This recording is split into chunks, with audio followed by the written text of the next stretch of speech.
are Getting Strange, an X-Files Rewatch podcast. I'm Nick. And I'm Kim. And you've been talking to people on Twitter, I understand.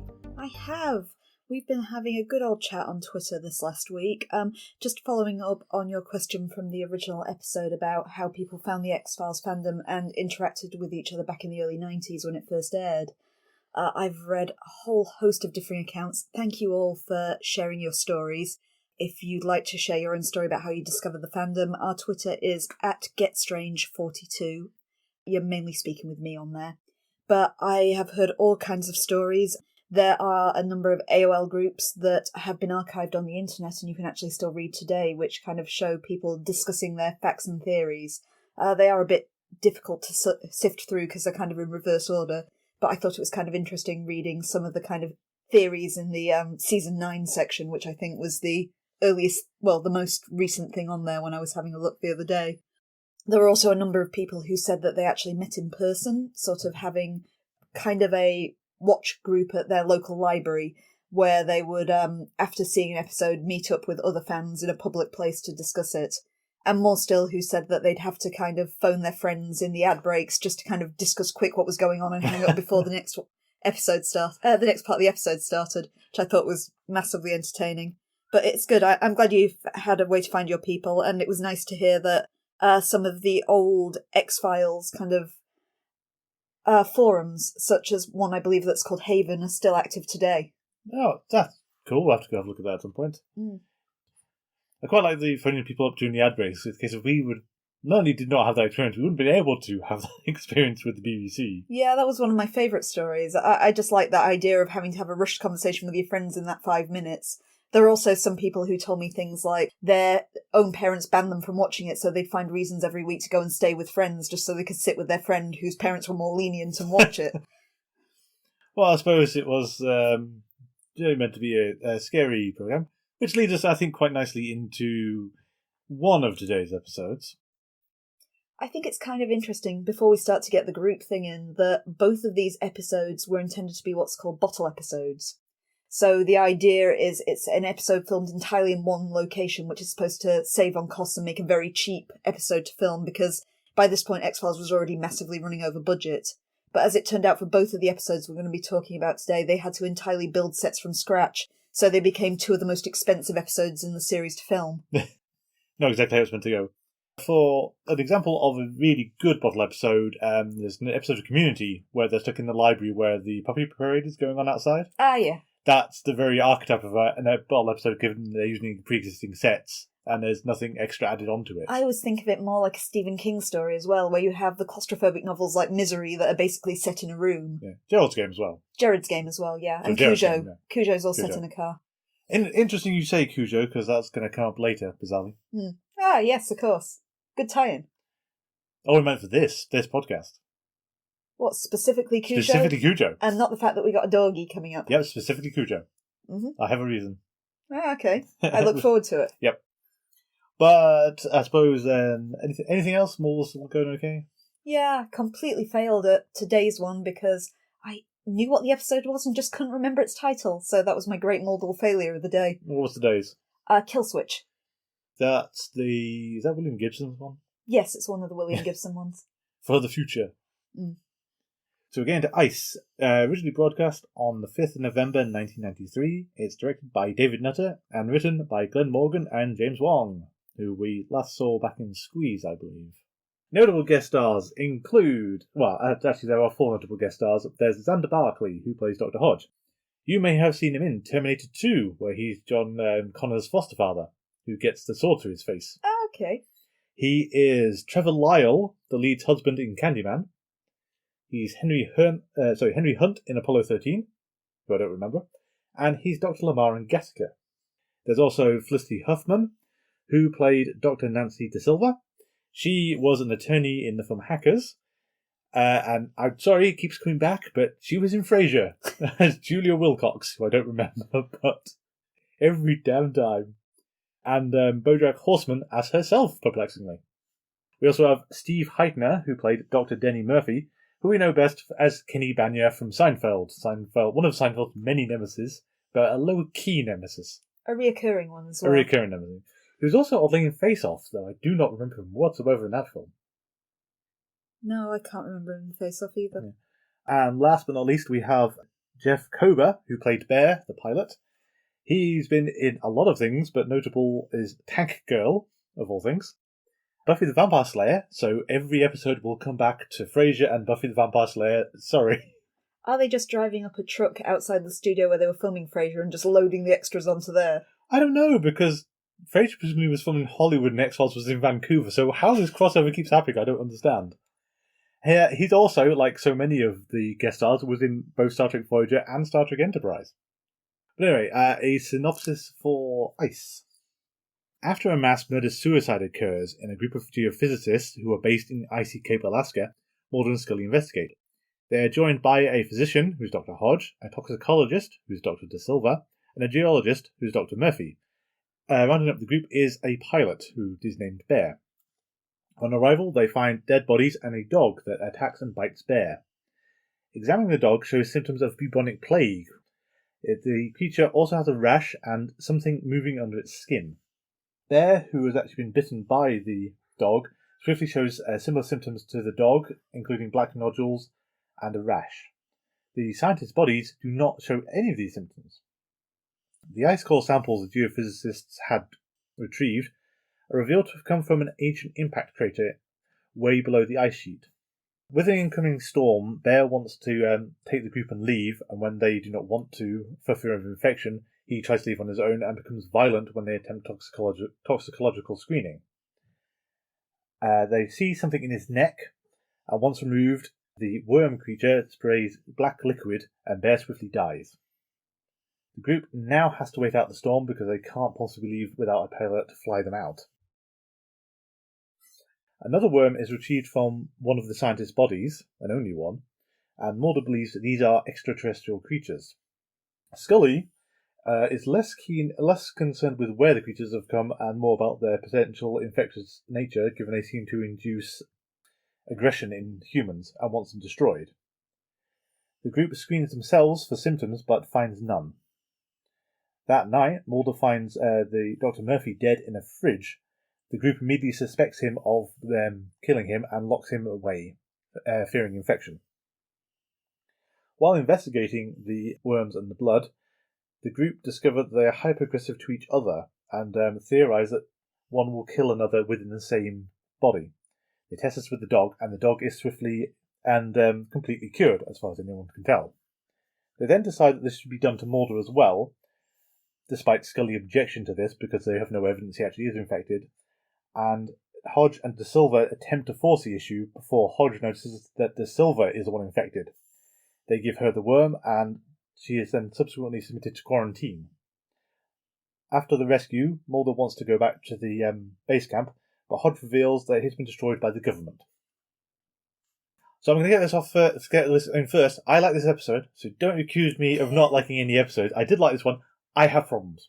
I do have a belief that you don't actually enjoy anything. I enjoy plenty of things. And this episode is a good episode. Yeah. There's just the minor problem that the entire plot and nature of the worm changes about halfway through. True. Though starting from the beginning, the plot of this one is very much Who Goes There. Yes. Better known to most people as The Thing from Another World, or John Carpenter's The Thing, and Never Ever The Thing. That's the sequel. Oh, is the sequel also called The Thing? Yeah, it's because the first one's called John Carpenter's The Thing, the sequel's just called The Thing, which doesn't help anyone. Yeah, I didn't like the sequel, but no. The original is one of my favourite films. Sorry, not sequel, prequel. What are we talking about? Prequel, it's a prequel. Yeah, it's a prequel. But the John Carpenter Thing, not the original for clarity, is one of my favourite films. Yes. And its influences all over this episode. We've got Isolated Base, we've got the infected dog. We've got people who are operating on another agenda and we don't know who we can trust and who we can't trust. Yeah, it is very much a cheaper retelling of The Thing. With less impressive practical effects. But can you imagine if when they found Dr. Murphy in the fridge, they open it up, his head rolls off Sprott's legs and scuttled across the floor? My favourite bit in the movie is still the defibrillation scene where the guy's chest cavity opens up and takes the guy's arms. I want that level of practical effects. we could go on to the whole the worms then are when they're like the rubber props or they're Morio worms. I think you said? Yeah, it's Zophobus morio. It's a type of feeder food for reptiles. Yeah. Morio worms. So when they're them, they look great. Obviously, well, one of them's because it's a real creature, one of them because it's a rubbery thing they can just sort of have on the end of their forceps. Mm. When it's CGI, oh dear, it looks bad these days. I imagine that effect probably looked a lot better at the time it came out. Now, 30 years on, it doesn't look so good. From a distance, though, it looks really good. It's just on the close-up of it going into people's ears, it's a bit shaky. I understand that there are a lot of practical effects in this episode, particularly that effect of the worms moving under the dog's skin and things like that is all done with, like, them moving something under, like, a rubber cover. It looks very convincing. It does. I mean, I would completely believe that. I did realise writing up the synopsis as well, we're putting worms into the dog's ear and Dr. De Silva's ear. It's a case of there's not noticeably a cavity into the bloodstream or anything. I know that their argument in this episode, from a medical standpoint, is that the worms are attaching themselves to the hypothalamus. Yeah. That much is true, as the hypothalamus is easily attacked by parasites, purely because the barrier between the kind of blood and the brain is very thin there. However, it's something the size of a Morio worm peeking its way into there. Well, it also has to go to the eardrum, and that's going to blow out your eardrum, I think? It's like Animorphs logic of, the evil controlling slug goes in through the ear. Or indeed Star Trek 2, which I'm wondering, because I had this theory, I didn't tell you this bit. Wrath of Khan. So, one point, the complaint about this episode, because otherwise it's very good, but we start off with the worm induces feelings of anger in the host body, and basically makes people violent. Which is part of it attacking the hypothalamus, where you get these kind of hormones. Yeah, so that's all explained in the episode. So, and that's fine. It's just that it's when Dr. Murphy's killed, we've suddenly got a different thought process going on by the infected person. Because we know, based on the ending, it's Dr. De Silva. No idea how she got infected in the episode. I don't think that's ever clarified at all. I was watching carefully because I remembered it being her, but I couldn't pinpoint a part in the episode where she was obviously infected. So, anyway, so she's infected, and she's killed Dr. Murphy for reasons that are unclear. Mm-hmm. She stuffed him in the fridge for reasons that are unclear, other than trying to cover up the murder, I'm guessing. Mm. So, but that's not hyper-aggression, because then she spends the rest of the episode like she's someone in the thing, like she's being an infiltrator. You've got a difference between hyperaggression would be uncontrolled and animal, I suppose, whereas she's being calculating. Yes, and so it puts me much more in mind of how the worm infection works in Star Trek II Wrath of Khan, which also goes into the ear and is also as implausible because Khan swiftly says that it wraps itself around the cerebral cortex, which it also can't really do through the ear. Which, again, is how the aliens, the Yeerks, work in the Animorphs as well. Yeah. The slug that goes in through the ear and wraps itself around your brain, which is perfect logic when you're 12. Yes. It's a case of, have these people never looked at the side view of the ears? There's no way through there. It's a sealed thing. I guess you've just got to believe that this thing's alien and therefore it has a way. And then just seals it back up again afterwards and no damage. Alien, yeah. But anyway, how De Silva's operating is much more in keeping with Chekhov and I can't remember the captain in Star Trek 2, where basically they're doing Khan's whim. And that's kind of like how she's behaving more so. I guess it's the motivations that you can't see because you're the human in this, is that this is an alien being and we can't assume what its motive is. Though its motive appears to be getting to New York and infecting as many people as possible. Yes, and that again sort of is, I think you noted at the time, it's kind of, that's a higher level kind of thought process for basically a worm kind of entity. I guess you've got your precedents in the animal kingdom of something like cordyceps, the famous zombie fungus, is that cordyceps controls the mind to a degree or of an animal to make it get itself in a compromising position where it will be eaten by another animal, therefore spreading itself. Yeah. But that's the closest thing I can think of to a life form that we're aware of that does something like this. Yeah. And I can completely buy that that's what it was trying to do to Dr. Murphy and something went wrong. And it had to kill him for some reason. But again, that's still not how it was working beforehand. Also, how was it tempted to infect him? Because there's only two worms that we actually have that we keep on reusing in this sequence as well. Dr. Murphy is Banya? Yes. Yeah, Dr. Murphy's character, I think we needed something to say why he was a threat. Yeah. Because he's a geologist, he kind of gave us some insight into the age of the ice core samples and things like that, but you don't get an impression of he's about to do something that would compromise this life form in any way. No. And again, it comes back to, it's kind of like the thing again with the whole, it wants to infect more people. And I can get that there will be a sort of, get to a level of infection within the population, and it can do something else with that. I guess in this logic, though, as well, is this thing doesn't behave like either a symbiote or a parasite. No. Because a parasite can't really kill its host, otherwise it's failing to be a parasite, and a symbiote would do something to benefit its host, which this thing doesn't either. Yeah. So the logic of how this thing's work doesn't kind of correlate to things that we are aware of on this planet. No. The other thing is that we only have 2 examples of how this worm works, unfortunately, but it's still, if it wants to spread infection, why weren't the scientists at the start acting like that? Because they've all killed each other trashed the place. And it winds up with that creepy sting of the last 2 committing suicide. Yeah. And so it's good effective sting, and it would be fine if it was just the hyper-aggressive thing. It's just that we wanted to ape the thing, and that's a paranoia thing rather than a all-out aggression thing. I'm not sure why both of them would commit suicide either, because that kind of infers that neither of them are infected. Yes, or they've still got a degree of control, is how I took it. Okay. Which, again, isn't how De Silva's acting. That's not how De Silva or the dog or Bear acts later. So, yeah, it's as I said at the start, I like the episode, but there's some problems with how it's been written. I guess it's one of those things where it starts to unravel if you think about it too hard.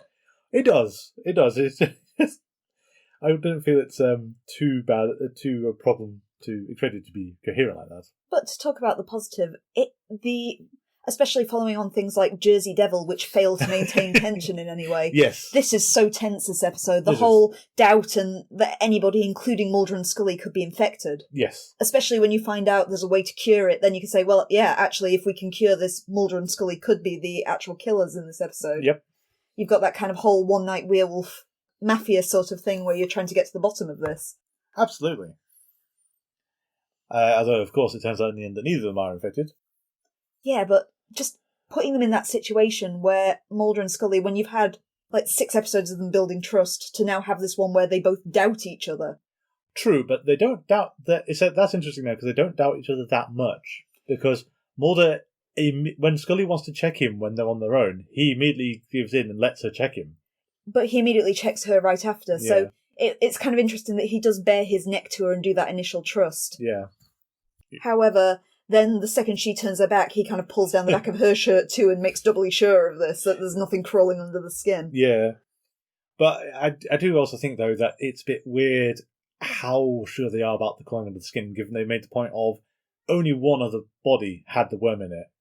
The symptoms come and go on some very strange timeline that we're not sure about. The buboes, when you see bear infected, are almost instant, Yeah. but they vanish within minutes. Yes, in a case of... I guess we got really lucky when we spotted them on the dog. Which then means, that obviously, that the dog has only just infected itself. Or I guess on that basis, either just infected himself, or because the dog is not a human, we're looking at a different biology. Well, it could be. And I only caught this time the dog has been drinking the ice core samples, which is how it infected itself. Ah, clever. Although, it is a bit odd, because there's a whole bit about how the base is too hot when they get the power back on. Mm. And that's fine, the heating might be broken in the struggle. But before that, the heating was off. They're in the Arctic Circle in Alaska. It's absolutely freezing outside, and the ice core samples in the fridge are melting. I thought that was kind of interesting as well, the fact that we start off in Nome, Alaska. Yes. Which, they don't make anything of it in the episode, but Nome's got this kind of infamous mystique about it because it has a higher than average suicide and disappearance rating because it's so isolated. Yes. Which I know a number of movies have picked up and made supernatural, but there are actually very rational reasons for why this occurs. Yes. Of relevance to this would be The Fourth Kind, which was then tried to pass itself off as a true life account, even though it's entirely fictitious. It's a movie that starts off initially quite creepy and loses it very fast. Well, there were a few points. I think the worst point was when the entire cast got abducted by aliens. That was kind of shot themselves in the foot at that point. Yeah, it was one of those ones, and something the X-Files, I feel, is also sometimes guilty of, is this evidence is so damning, and yet nothing. But what was weirder with the fourth kind was they had the actual videotape spliced into the film, so it's a case of we've got this evidence, unrefutable evidence of really weird stuff happening. But no, we're going to dismiss all that because it's all a front for you not dealing with your husband's suicide. Ultimately, is what it turned out to be. Kind of, maybe. It's a very strange film. It's a strange film. Probably not one I'd wholly recommend. The trailer is actually creepier than the actual film. True. One thing, well, sorry, just to not sideline onto Fourth Kind too much, one thing I did find interesting, though, was their usage of the owl. Because the whole thing of the owl is in the room, it's smiling at me. Yeah, which is the terrifying bit in the trailer. But of course, we can link that back to Twin Peaks. The owls are not what they seem. You're also getting on your classic alien look as well, because of course by owl we actually mean like a grey. Yes, and barn owls will be the much more typical kind of, that's the closest match. The kind of elliptical face and the big eyes. So that's probably what we're going for, but I think it's interesting to connect it back to Twin Peaks, which we can bring back to the X-Files. We'll be coming back to Twin Peaks a lot, I feel. I feel we will. But yes, it was a sort of the weird thing of when the episode went out, Nome would have just been, okay, that's somewhere in America, but now, Nome, we know where Nome is for the worst possible reasons. As I said, it's a bit of an urban legend, though, about associating Nome with kind of cryptids and alien abductions and stuff like that. The reality is kind of grim and a bit more depressing. It's isolated, it's got a high kind of rate of missing people just because it's a very dangerous area and things like that. It's interesting as well from how the X-Files mythology kind of works, is that again we have the sense from outsiders that Mulder and Scully do know or should know more than they do. Because when they meet up with scientists at the airfield, basically it's a case of, okay, so what are we getting ourselves into? Hodge shoots back immediately with, well, you're FBI, you should know. And Mulder has no idea what's up there. Hodge kind of starts from a starting point of being massively paranoid to begin with, though. Yes, because he won't get on the helicopter with them until everybody's exchanged ID and things like that. And the pilot just refuses, so... And, seems to believe that Mulder and Scully are in on this big conspiracy because they're government. Yes, what you can kind of see, it's that, again, the sense I got in most other media, if the FBI are invoked, they're in control and they know what's going on. It's very odd to have the FBI be in the dark, or at least Mulder is so far down the pecking order. He's completely in the dark and there are other people who know more than he does. You've got that idea, I guess, that if the government are involved, the government are this kind of entity that can't be trusted, which is something you see in like every country. Yes. There is a interesting... So there's some weirdness from the scientists, though, I think, in this episode. Which is what got me... again, I like the episode, I don't want to be too critical, but it's that there are some weird lines. Like, when they look at the blood samples from the scientists, and they see the miniature wormy things squirming around inside the samples... It's a case of, oh, look at this. In this case of, Scully has no idea what she's looking at. Mulder has no idea what he's looking at. Murphy pipes up and says, oh, that's all over the ice core samples. In this case of, did you not lead with this? This is a 250,000-year-old ice sample. You have found living things moving around in the water from the ice sample. That's a big deal, especially if it's in an asteroid crater. There's the implication that this could be extraterrestrial life. We don't know. Just, what the hell, guys? One thing I did like as well, though, was the constant stresses everyone's under. So, like, there's people aren't sleeping, there's the heat, which puts me in mind of Ghostbusters 2, where they've got that project where they're just making people wait and increasing the temperature in the room to see what happens. The heat also kind of helps with one of the early symptoms being a fever. So if everyone's sweating anyway, you can't tell who's got the fever. Which I think is how they're getting away with. De Silva might not realise he's coming down with it, but then the Black Nodules thing, Bear kind of winces when they come in, so I still don't quite understand how she skims over. Mind you, the worm works in mysterious ways as well. I still can't quite understand how something that big jams itself into the brain without any other kind of symptoms. Or grows from the tiny little bit to being the Morio worm. Pretty much instantly as well. Yeah. That life cycle is so fast once it's in a person. Well, given the dog, how the dog has to have worked, and then we don't know how the Silver's been infected. We don't know how the scientists originally infected themselves either. No. Because quite while they're drinking the ice core samples is bananas. I guess it kind of infers it transfers in bodily fluids too, but your question still remains of how it got into the first person. Yes. Because once it's in somebody's blood or something, you can see how it could have transmitted easier. Yeah. And on that note, we do know one member of the all-male geophysicist crew is staunchly heterosexual, because Scully gets his room.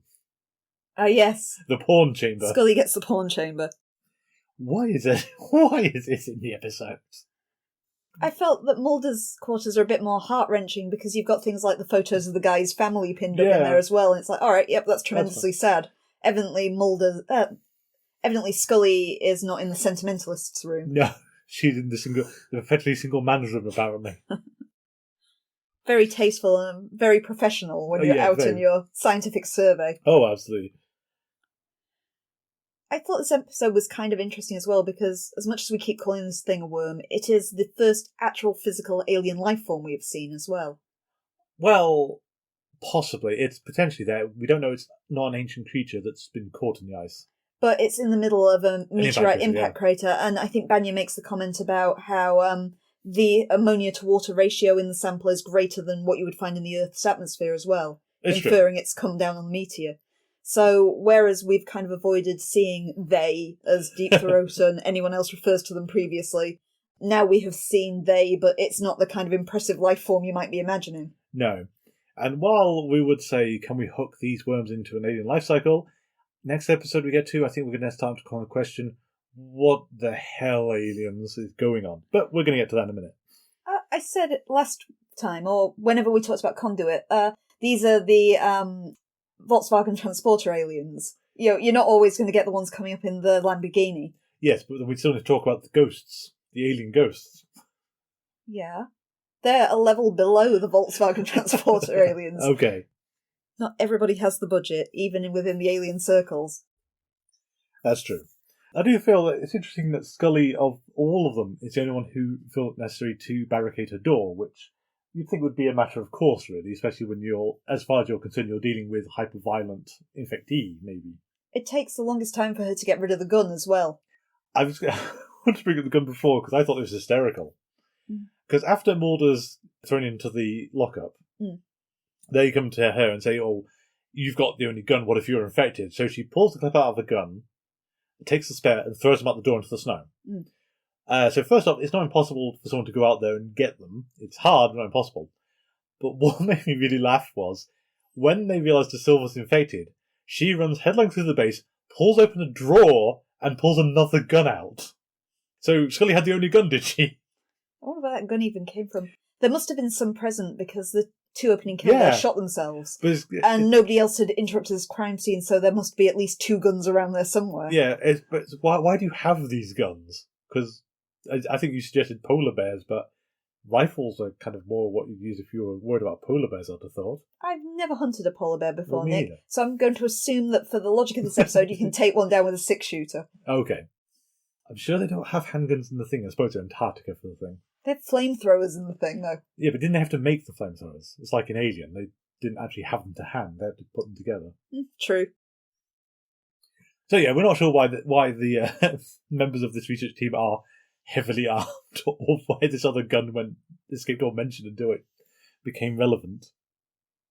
The paranoia and the heat is getting to everyone, and no one looks good in any circumstance. Mulder particularly doesn't look good standing over a dead body, because you never do when you stand over a dead body. I love Hodge's convenient levels of paranoia in this episode as well, where he is undubitably suspicious of Mulder at all times before they even go to the base and discover there are parasites there. But, it can't possibly be his girlfriend. Oh, no. What? Girlfriend, fiancé, wife? I don't think we actually know. No, we don't really find out what relationship D. Silver is, though they don't share a surname, I guess. But is your only clue that they might not be married. Yeah. But, he kind of sides with her, but it never dawns on him that she might be infected. Where I think she even points out the possibility that he could be infected at one point. Yeah. But he just believes her unduly, which is ultimately almost his undoing, until he notices she's infected at the very last possible moment. Exactly. Well, I think we're going for the sort of classic paranoia thing is, you know that you are fine, it's everyone else who is suspect, and then that's multiplied out to everyone else's perspectives. The problem is, again, we don't know how the worm operates, so it could well be infected. You think you are fine, but you're not. Bear kind of knows he's infected, though, because he sees the symptoms. He does. Just him observing that he's got the kind of buboes at the start. Yeah, and then doesn't tell anyone. On that note, of course, the cure, which we did touch on before, but the cure, has risks, and I'm amazed they actually go through with it. The introducing two unrelated worms, it specifically says as well. I don't know how you tell whether or not the worms are related, but they do specify that the worms have to be unrelated. Well, I'm guessing they pulled one out of one scientist's dead body and one out of Bear, so that goes into the worm into the silver, so they can't possibly be related to each other. Although, I suppose actually if you got the one from... If they've come from the same ice core sample, they could be related. They could be related, But more than that, it's the certainty, the absolute certainty, that the worms will kill each other. There's no chance that one will just kill the other one. Yeah, if one actually gets a drop on the other one, and then you're left with, it's still infected. Well, guess we need another worm then. Shit. But it does work on both the people they test it on, the lovely doggy, which is actually related to David Duchovny's pet dog as well. Oh, that's cute. Yeah. That's very nice. Yeah, it was, I can't remember if it was the dog's parent or something like that, but it is some relation to David Duchovny's pet at the time, which I thought was sweet. And at least the dog does not die in this episode, we can stress that. Yes. Well, we don't think it dies. I mean, it's only taken to quarantine, but we don't know what happens to it afterwards. It just looks very sad at the end, but it does. It's alive. But at least we've established that it doesn't matter how many humans die so long as the dog makes it out. Oh, absolutely. I do think here at the end, though, it's interesting that Scully at the start is very gung-ho, we have to destroy these worms. We can't possibly let them infect the population. Just as about to give it to De Silva, she's saying, "Are you sure this is the last one we have?" Because you wanted them dead early, Scully. Make up your mind. Was this a Mulder's line? Did you misread the script? And of course, to round everything out, we get the government interference, the government conspiracy again, that the US military has vaporized the base off the face of the Earth. It's the efficient method that we've seen in some previous episodes as well, is the fact that the government doesn't care about the truth. The government wants to erase this. Yeah. But also, it's interesting, again, that sense from other people that Mulder should understand what's going on, because Hodge just says to him, Mulder has somehow not heard about this, and Hodge just says, "Oh yeah, the government blew it up. Did you not know about this?" Do you have anything else for this episode? No, I think you pretty much touched on everything. It's good, but very silly. I'm going to rank this... I possibly squeeze a bit more than this one, but this has been one of the better episodes we've seen this season so far. Well, I think it's interesting that Morgan and Wong, our duo writers there, have done both of their episodes. That tells you something. It does. And Morgan and Wong didn't write the next episode we're going to talk about. They didn't write this episode. And I think the people who wrote Conduit also wrote Ghost in the Machine, so we're kind of seeing a pattern emerging here. Yeah, I suppose so. But who wrote the next episode? Why, if it isn't series creator Chris Carter? Oh dear. I'm just going to go in there that Chris Carter has said that this is his least favourite episodes that he wrote as well. So let's set the tone of this before we even begin. We'll set the tone, okay. Space, Unlike Ice, was broadcast on the 12th of November 1993 and directed by William Graham. As mentioned, it was written by Chris Carter. We have 2 guest stars of note this time, and you'll like these because I went, Right. Is this where we're getting Cujo in? This is how we're getting Cujo in. So Ed Lauter played Colonel Marcus Aurelius Belt.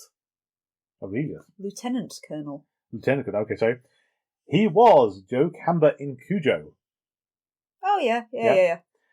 He's also been in Gleaming the Cube, the Christian Slater skateboarding film, which I've bizarrely seen.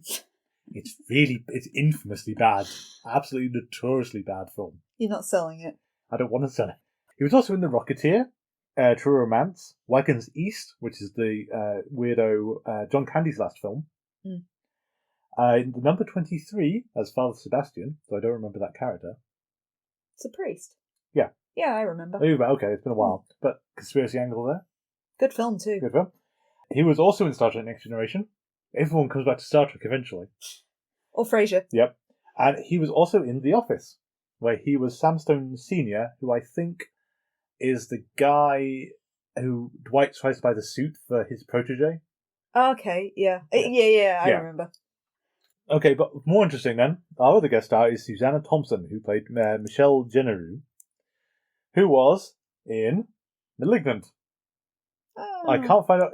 I don't recognise the character name. She's Jeanne Lake.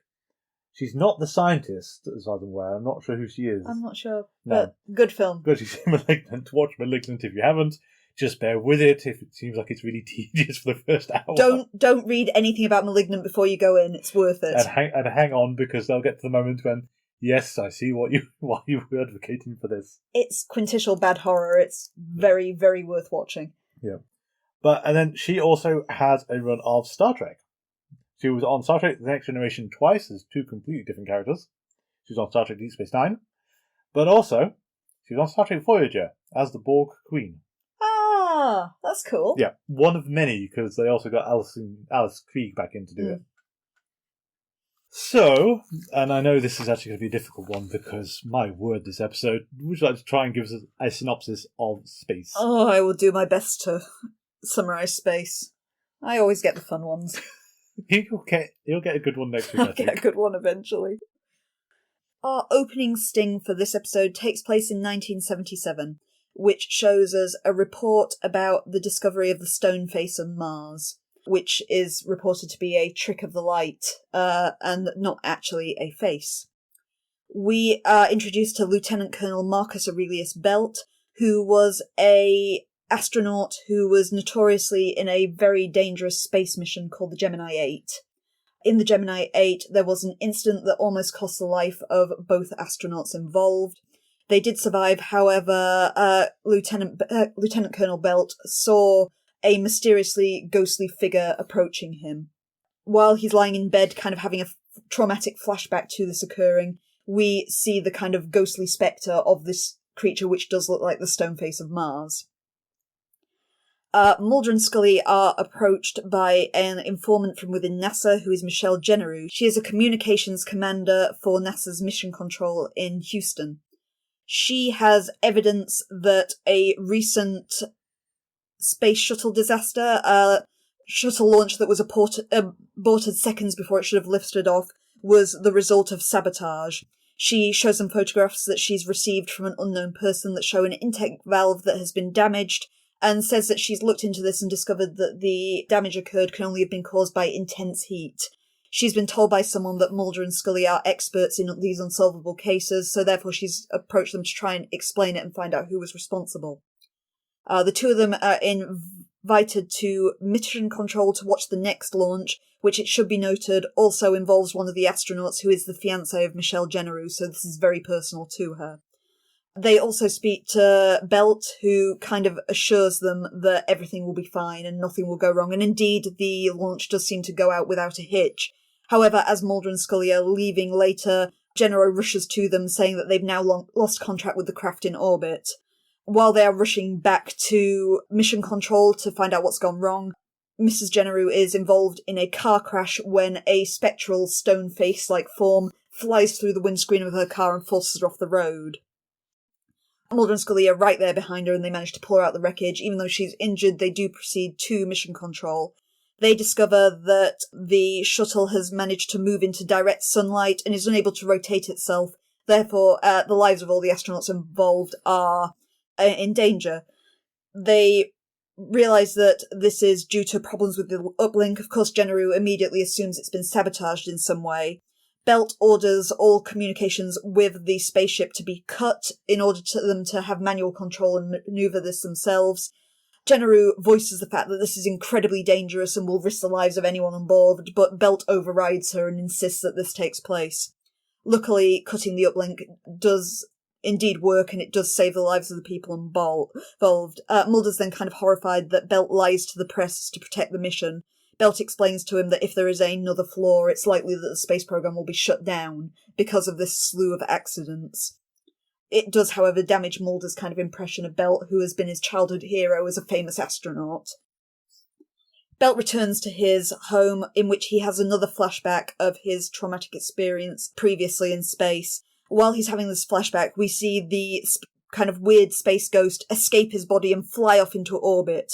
We then hear the reports in mission control as the people aboard the spacecraft have heard a thump outside and witnessed somebody on the outside of the ship. At this point as well, there is damage to the oxygen link and the ship begins to leak.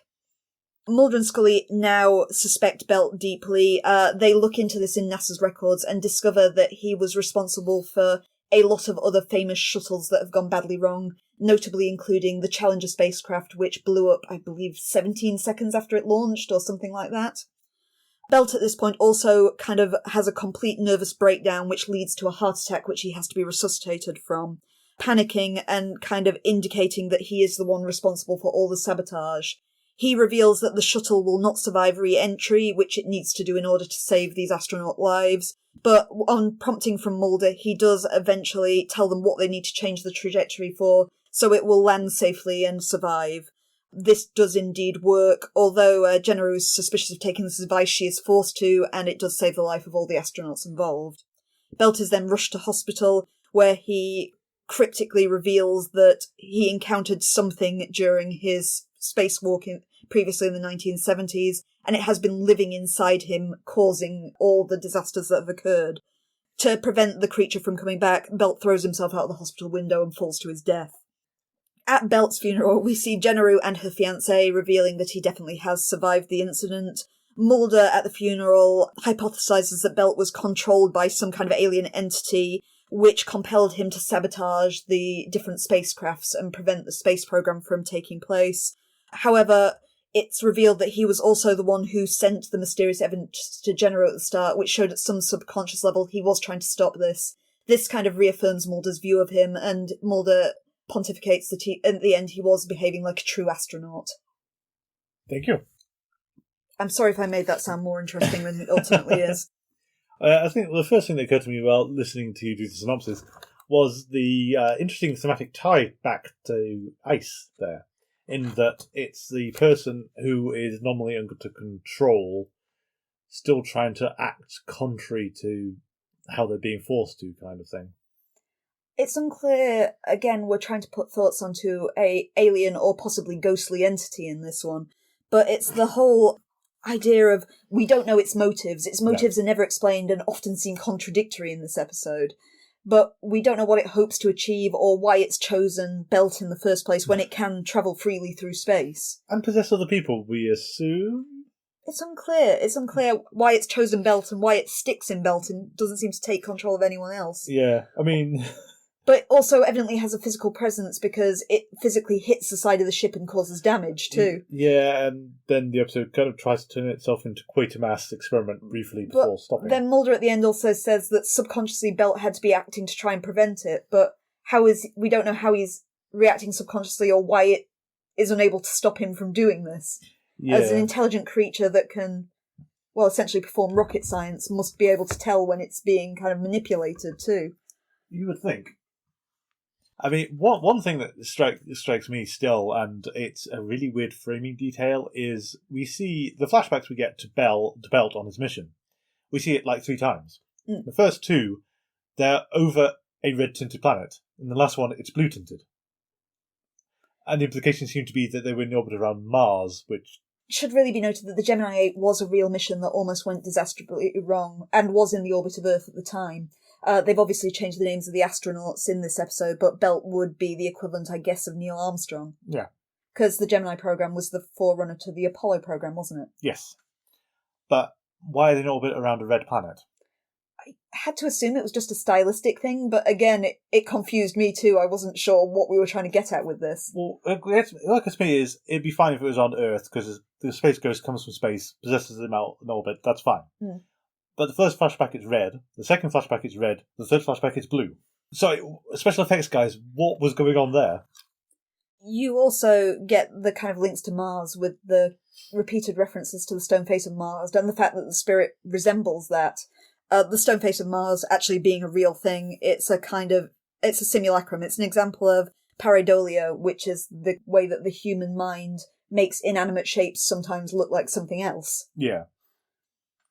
But it's a really weak link. Yeah, absolutely. I'm not arguing. I mean, it's kind of. I'm sure must have been Mars probe by this point. It's a case of, okay, can it be in reaction to a Mars probe landing or something that happened, rather than just Belt's in orbit and the ghost has come for him for reasons. Also, he threw himself out of the biggest hospital in the world.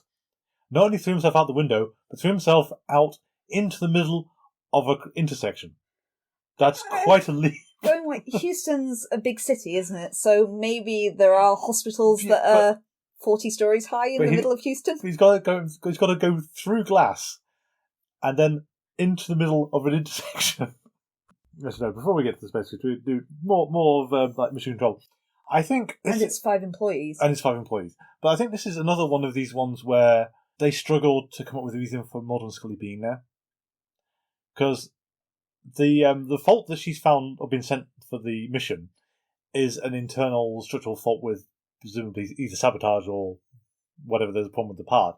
That's kind of for NASA to deal with, not contact the FBI. Yeah, you'd think so. Maybe sabotage would be in the... because the FBI is involved with kind of terrorist activity and things like that. This would be terrorist activity. Oh, I suppose so. Okay, I'll give that one. But then I think the other part where we start... But again, it's not an X-File. No. But the other part where this falls apart is Mulder and Scully watch the launch. Then they sort of pack up and they're going to go home. And she rushes out and says, "Oh, quick, there's something going wrong with the mission." Because they're from the FBI. You have qualified specialists in the room. Let's be fair, there are only 5 of them. They're still qualified specialists. I guess mission control here, I imagine in real life, is a lot more impressive. It's kind of a small room. They've got some nice monitors and stuff like that they've done up for it. But you only see, I think there are only about 3 of them that actually speak in there and a couple of others in the background. Yeah. But still, I refuse to believe that NASA is going to say, "Oh, FBI agents, we've got a problem with the mission." The bottle episode kind of nature of this also leads to my problem, is you've got the fact that a lot of the exciting goings-on we're hearing on a radio. Yes. Because there's not even, like, a convenient big monitor that would make no sense but will allow us to view what was going on. Yes, well, it's also a weird one for how TV works, because you could cut away to seeing the thing in orbit. You kind of do once or twice, but it's only very clearly from the difference in quality over archival footage. Yeah. Because I know they have a few little videos of the Challenger shuttle and a couple of others that they show, and you can tell that it's the archival footage because the quality of the episode just drops dramatically whenever it shows one. The problem with video versus film. Mm. But the interesting part about the whole only hearing it over the radio is that the Quatermass experiment, to bring that back in again, managed to do this and make it actually very tense in its depiction of the same basic sequence.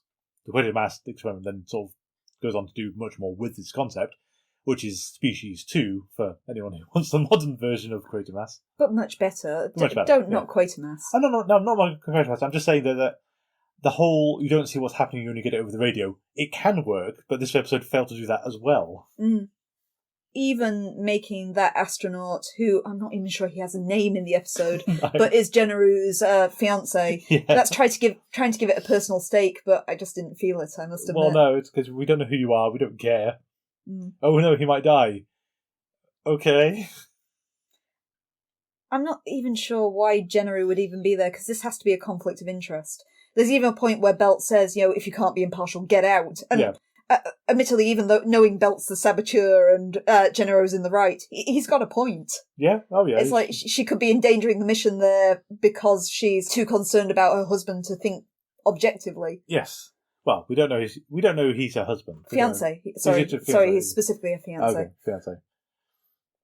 The alien's motive, if it is an alien, whatever it is confusing. I thought it was a bit tasteless name-dropping Challenger as well, because Challenger was a horrible, horrible disaster. It's actually really tragic. Yeah. And we're just using it for shock value. From the Space Ghost. Yeah, Challenger was caused by a space ghost. It's like, oh dear. Yeah, and the Hubble Space Telescope doesn't work because of the Space Ghost. I thought interesting as well, and I can't remember what program it was. You can easily find out in a Google. But one of the other archival footages they showed, it might have been Discovery or something like that, but was 10 years after the airing of this episode, did actually break up on re-entry, just like they said that the shuttle would if it re-entered in this one, which I thought was a bit dramatic foreshadowing. Yeah. Just one of those convenient ones you sometimes hear. Well, it's like Jurassic Park. Basically, they conjectured Utahraptor before they found the skeleton. And when we eventually get to it, first episode of The Lone Gunman, which had to be delayed because it spookily foretold the World Trade Center 9/11. Yes. But I did like Commander Bell's wallpaper, which is the same as your wallpaper. I know, right? Bizarrely, yes. The thing that to get Commander Bell and I have in person is my office has the same wallpaper as him. It does. I mean, I've also got to say, is this someone, the production staff, saying, okay, so we've gone off a set, got to make sure it looks like we're in NASA.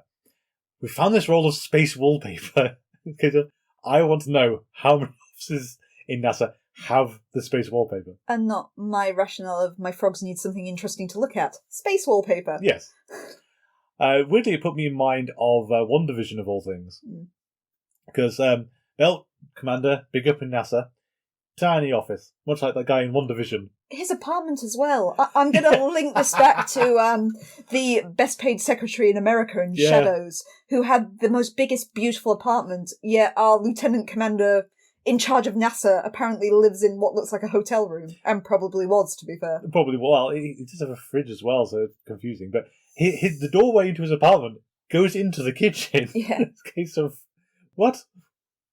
I guess he does have that waxing lyrical about how astronauts are no longer heroes. Maybe there's not a lot of money in it anymore.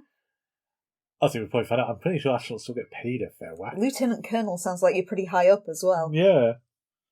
Also, for your Scully's Doctor Watch, she completely fails to offer first aid and advice at one point. When Commander Bell is having his heart attack, she's absolutely useless until the medics arrive. My personal favourite in this episode was Scully removing victim with possible head trauma from a car crash. Yes. Quick, drag her out, Mulder. No. Should we check for injuries first, Scully? Could she have hurt her back? No. Right. Absolutely not. She's a forensic pathologist. They don't need first aid. Well, yes, that's fine. And I'm sure being an FBI agent, you probably don't need any first aid either. It doesn't feel like it's high risk. Pshaw. In tech terms, there's some weird stuff like the reel-to-reel tapes that NASA has for some reason in their data center. You'd know better than I. I do, but NASA's meant to be kind of cutting-edge stuff. The shuttles may be old, but the ground equipment's meant to be more up-to-date, and it's decades out of step with where they should be. I went to Cape Canaveral maybe 15 years ago, and I do remember it looking fancier than in this episode. Admittedly, this episode would have been older than that, too. To at least my 15-year-old brain, this was spectacular. Well, it's also a weird cul-de-sac in the plot, because it's a case of there's a trouble with the uplink. The only place that could be being done is the data center. Again, 2 FBI agents and the mission control specialist run off, not some internal security force that NASA have, like security guards or anything. They can't spare any of the 5 guys. The 5 guys plus that one scientist who they find in the data center as a fake out. Yeah, who's just there to hang around in the dark. Chris, what are you doing? There's also no kind of compliance or health and safety within NASA apparently, because Belt's decisions are always final, which is what they eventually discover is how he's been involved in all these disasters. Yeah. Because no one second-guesses him and he has the final call on anything, yet this has never been deemed suspicious by anyone. No. Some good parts, though. Also, some positives. It's kind of nice to see Mulder's boyish glee at Commander Belt, at space shuttle launches. And Scully's utter dismay. And Mulder mansplaining everything to her. Better than some of the rocket scientists as well. True. Is that whenever something comes over the radio, Mulder leans in to explain it to Scully. It's like running director's commentary from Mulder. I think Mulder might be in the wrong occupation. That's true. But it's interesting because I don't think we've seen... Well, I think it's the first hero we've ever seen Mulder have. Yeah, it's the first time you've seen kind of Mulder's obsession being charming. Yes. This isn't him being obsessed with aliens and cryptids and Bigfoot and Boobfoot and everything else. This is Mulder actually, well, like you said, childlike, like a teenage boy. And space was evidently his thing. And not Scully's, as per the novelisation would have had you had. Yeah, but we've already touched on the fact that Scully doesn't have her astronomy degree in the series. That's purely in the novelizations. It should be noted that neither Ice nor Space had a novelisation. No. Thank goodness. Well, no, the Ice one could have been quite... Oh, yeah, the Ice one, I'm sure, would have been fine. Would you like to have read through 100 more pages of Space? No, I don't think I would. Sorry, going back to Scully's medical doctor thing, I thought the Belt thing was hilarious, because I've just found the note, because Mulder shouts, "Get a doctor!" when Scully is beside him. I do understand but the thing is, you want to say Scully's not that kind of doctor, but she is that kind of doctor. This has been established. That she is a medical doctor. She is a medical doctor, in addition to her other bizarre but maybe even Mulder has noticed that she's not very good at first aid, and this is just his polite way of getting someone else in. You think she'd then object to it? Mulder, I'm right here. Can we talk about that CGI ghost as well? Because it's burnt into my retinas and I can't forget. Okay, I just want to throw in a note I've written down here, which was one of the transmissions from the shuttle, saying there's some spooky stuff up here. Because of what on earth he's talking about. Space is big, really, really big. It is kind of spooky. You might think it's a long way down the road to the chemist, but that's peanuts to space. Thing, Event Horizon still upsets me with the bit where he has to go outside the spacecraft. And that's in an atmosphere. Mm. Okay, but... Or gravity, that's terrifying. Yeah, okay, I'll give you gravity, it's very terrifying. But more realistic than this. But okay, so the CGI Space Ghost is... what was going on with that? It upsets me greatly.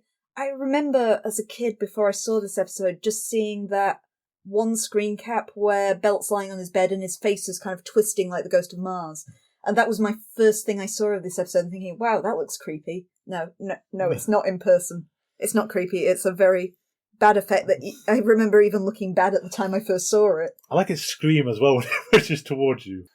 No, it's not good, and it's not totally clear what was going on. And I like the accusation of, they don't want us to see what's out there, or they want us to go up there and everything, or don't want us to know. I'm going to believe it's all a hallucination. We do see that Belt drinks vodka brand vodka neat. I'm sure vodka, can't even say it, vodka brand vodka is of the highest quality. Maybe it's all NASA can afford. Well, maybe. But his face does the twisty thing, and Scully is staring right at him and doesn't... I've got to assume that that's for the viewers' kind of benefit. It's not physically doing that, because this might be irrefutable proof for Scully otherwise. What you think? Ghost, Scully, ghost, right there. And, actual real visible ghost, not like the one in Shadows. I did think at the end, though, it's kind of weird that... I suppose it makes sense if NASA has 4 employees, that there's no one basically at Belt's funeral. Yeah, he only gets about 5 people at his funeral, There's Mulder and Scully, Michelle and her fiancé, the priest... And a few soldiers. But no one knows he was a saboteur. I was kind of confused as to what branch of the military he was from as well, because his badges and his designation are all naval, yet he's an astronaut. Aren't they normally Air Force? I just said, I think Air Force, so I'm pretty sure Neil Armstrong and co were. I think you usually have to have so much flight experience to be an astronaut and things. But he's definitely had, particularly at the funeral, he's seen naval designations. Given the inconsistency of the entire episode, I'm not going to hold too much against it. I've got to admit, maybe you can be a naval commander and then become an astronaut. I don't actually know, but I think it was more to do with flying things that fly. Yes. Not things that go underwater. I'd have said the same thing. In this episode, I guess credit where credit's due, the one thing that I found kind of interesting was kind of Belt's dedication to his project, and how I guess you could parallel it with Mulder's obsession.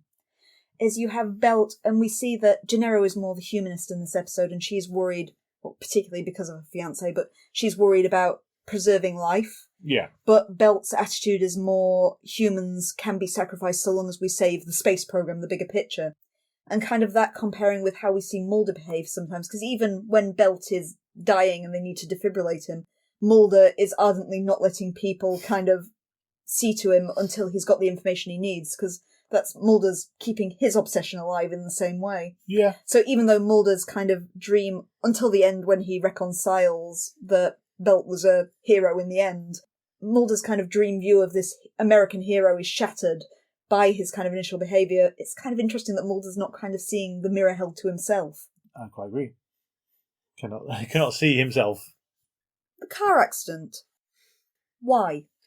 I don't know either. The face... It's the only time we've seen it attack something that isn't to do with the space program. It just goes for Gennaro. Yeah. Why? I don't know any more than you do. It makes me think of the Mothman prophecies, really. There is nothing wrong with Mothman prophecies. Just wait till Mulder fights the Mothman, then you'll see. Okay, we'll look forward to that one. I'll be really disappointed if it doesn't happen now. I feel Mulder Meets the Mothman is another episode title I need. To be fair, I don't think that's how they name these episodes. Surely we can name them all by Abbott and Costello Meads. Mulder Meets the Liver Mutant. Yep. Mulder and Scully Meet Space Ghost. Yep. Mulder and Scully Meet the Boobfoot. See, we've got so many titles already. Mulder and Scully Meet Space Worms. They didn't really meet the Space Worms. Let's be realistic, Nick. They met the Space Worms. Mulder and Scully don't meet the ghost. Mulder and Scully meet Deep Throat. Well, Mulder meets Deep Throat. I don't think Scully's met him yet. Scully's not met him, no. Do you have anything else for these episodes? Yeah, I got nothing else. Okay. So, do you want to try... Because I think we've got 2 episodes to tie into each other now. I'll do my best. Kim's Conspiracy Corner. Okay, to run both together, in Ice and Space, we start to see our first glimpses of alien life forms, and they might not quite have been what we were expecting previously. Neither of these are the sort of life form that we've potentially met already, the kind that's abducting people and flying around in spaceships with bright lights. As far as we know, I mean, hilarious if it turns out the wormies The worms were driving all along. They've been running the black triangles the entire time. I will redact this later if that is the case and the worms are driving the triangles. Or you get into the cockpit of the UFO and the all translucent things going, ah! But anyway, our life forms that we have seen are one that is spectral and doesn't actually need a spaceship to kind of travel through doesn't need a spaceship to travel through the vacuum of space. The other is a more primitive life form, a parasite that has potentially arrived on Earth riding on a meteor, which shows that the alien life could literally be anywhere on Earth and we don't know it. We also see the government in a dark light once again in this episode. More so than in previous episodes, we will see that the government has no interest in the truth. The government just wants to destroy perceived threats and will move in and torch an entire area if necessary just to remove any kind of threat of infection positively or threat of people discovering the truth about alien life more negatively. Cool, thank you. Next week we should have 2 new episodes. We have Fallen Angel and Eve, I suspect. Yeah, I think it's Eve next time. Yep. So for now, if you'd like to get in touch with us, we mentioned the Twitter handle before, but it's at GetStrange42. Or if you'd like old school email, we are thingsargettingstrange42@gmail.com. We also have a Facebook page. I'm afraid it doesn't have a very snappy title, but if you search for Things Are Getting Strange and X-Files Rewatch podcast, we do pop up. Thank you for listening. Our theme music is Envisioned by Kevin MacLeod, and you can find that on Compotech.com. It's licensed under the Creative Commons by Attribution 3.0. Thank you, and until next time, remember, apology is policy.